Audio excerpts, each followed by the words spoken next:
Hey my scrappy friends, welcome back to my channel and welcome back to another process video. Today I am going to be working in my son's album.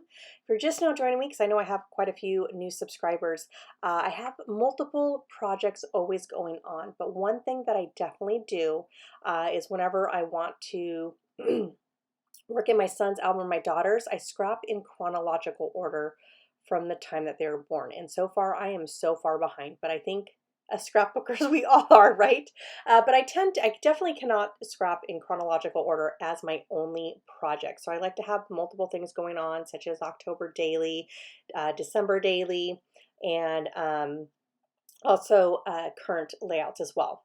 So this just happens to be a pocket page spread. I usually always do a couple of 12 by 12 layouts, and then I finish up the month with a pocket page spread, and this happens to be it. Now, I got to be honest with you, I didn't really have very many photos, and that's because my husband and I were gone for half of the month back then. We went to England and to Paris, and so my kids were with my parents. And so when we got back, it was getting towards Halloween, which ends up being perfect timing right now that I'm documenting this, right? Because I'm starting to notice in my subscription feeds, people are posting their October daily, which I'm so excited because while I was doing this, I had a oh my gosh, I never completed my October daily layout because all of my supplies were still in my Rascog cart. And it's so funny that I put all of my Halloween supplies in my Rascog cart back when I started my October daily last year as a reminder to get that project done. And it also houses all my acrylic blocks and, the most popular color ink pads as well. And so I was always just reaching for the acrylic blocks and forgot, really not even paying attention that that's where all my Halloween supplies were. I just wasn't even looking at it anymore because it had been like that for almost a year. So like I said, I don't have a whole lot of photos, but I did also have this one photo where I am getting snuggles for my littles, and I really wanted to incorporate that because it was taken in October, so I wanted to group it all together. However, it does kind of look like it's not really going with the same type of other photos. So what I'm going to do to make sure that I make it feel cohesive, I should say, is I'm going to use Halloween theme embellishments, whether it be stickers, die cuts. In this case, I'm using a clear sticker that was a spider web, and then I put on top of that a couple of phrase stickers. And the phrase sticker that I picked was, or is, I should say not was, is, what does it say? Savor, or no, slow down and savor the moment. Mummy knows best. So I just put those two phrases together, especially because Mummy knows best reminds me of it's Mother Knows Best from Tangled, but that's one of my favorite princess movies that I could watch a million times. And my son will always tease me, "You're Mother Gothel," because I'm always like, "Mother knows best," always to him. Next, I grabbed some, since this is a Mod Podge of different brands and supplies, I had grabbed my Studio Calico kit from October of last year, hoping that there would be some type of Halloween cards in there or something that represented Halloween, and surprisingly there wasn't. So the only card that I felt out of that kit that kind of gave me a Halloween vibe were the stars, because I feel that stars always could go, I mean, first of all, it goes with anything, but definitely it also can go for Halloween as well. And so that's when I decided to go ahead and create a little theme using some stickers from, what is it, DCVW, I think it is called, sticker packs that I bought last year, which was packed with so much stickers. I have barely put a dent in them. So I wanted to create a little theme, like I said, or scene. And the houses that were included in that sticker set did not feel Halloween. They just were black and white, or not black and white, black, white, and orange. And so what I was trying to do was grab one of those translucent I can't even talk. I'm talking way. Okay, slow it down here, Desiree. Translucent Ghost. And I was trying to put on the mansion, but I felt that it got lost. Now, I thought I was filming, and so I had a little whoopsie.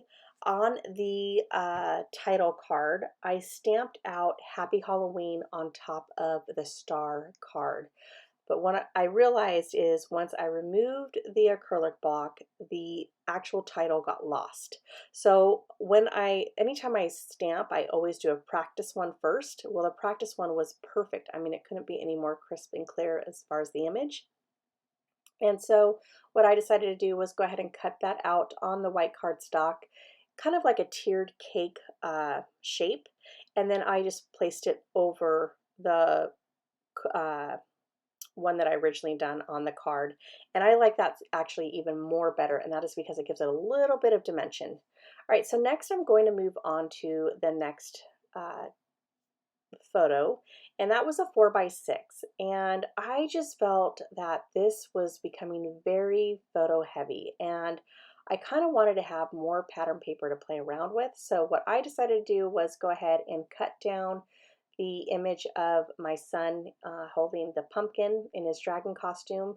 Go ahead and back it up, or actually place it underneath a frame, and put it on top of pattern paper, just so that way it just kind of breaks up just the big 4x6 photos. Now I normally don't always like to do that, because as you can see, I almost was going to do it for the photograph of my two kids at the table, the little kitty table. I was going to do the same thing by adding more pattern paper, but I got a little nostalgic looking back at the old house that we used to rent at, and I was like, just had so many memories there. I was like, oh my gosh, there's my Harry Potter books, and you can see the little kids' playhouse in the background, and the little tiny, I mean, it's not really a backyard, but it was a little pad that they had back there in the townhome that we were at.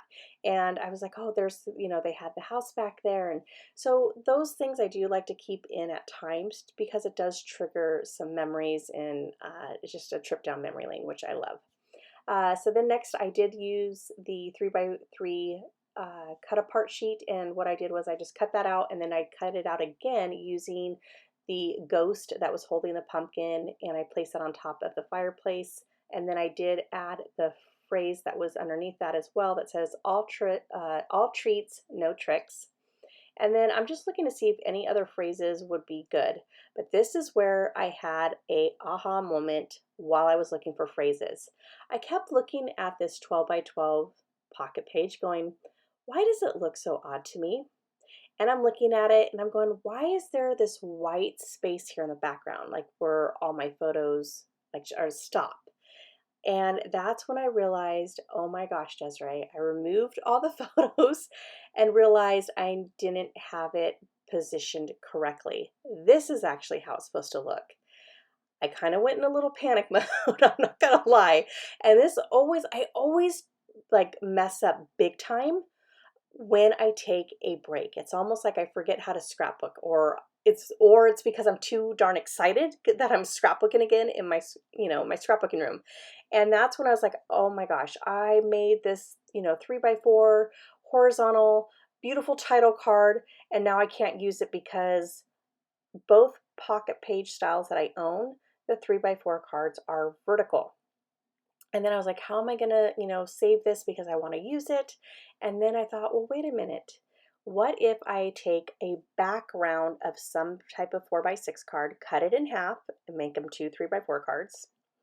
And then what I could do is, or not, yeah, 3x4 cards. And then what I could do is kind of take my overlay, my flip ups, and place the title card on top of that can go on top of the project page protector. And so that's what I decided to do. And so the black and white stripe kind of serves as like a background. And then when you flip up the title card, you will actually see that, and I'll do it right here, that there's going to be a little scene behind it, and then I'll have the journaling on the back. So definitely sometimes when you mess up, something even better comes along, because I like this so much more better than I did with my original plan as far as just having a title card, because it just adds a little more interest to it, and I think it makes it a lot more fun to have that little interactive element on that page protector. All right, so I'm going to finish it off because there is some plain white cardstock right below it with using one of my stamps. It's the Dancing Skeletons. Those are both from Echo Park last year. However, I just was in scrapbook.com just to see what they had new. Not that I'm really going to purchase anything new, but they do still have that stamp sets along with a third one that they released last year. And then they also have new ones. So definitely check that out because like I said, you are going to see some more videos here because shortly because I am going to get back into my October daily to finish it off. I'm not sure if I'm going to start another one. I may or may not this year. It may be just a few memories, but because my kids are older, but we will see. All right, everybody, that is my video. If you enjoyed this video, please give it a thumbs up just to help out my channel. And if you are new to my channel, I do hope you consider subscribing. I would love to have you guys here, and you all have an amazing day. Talk to you soon. Bye.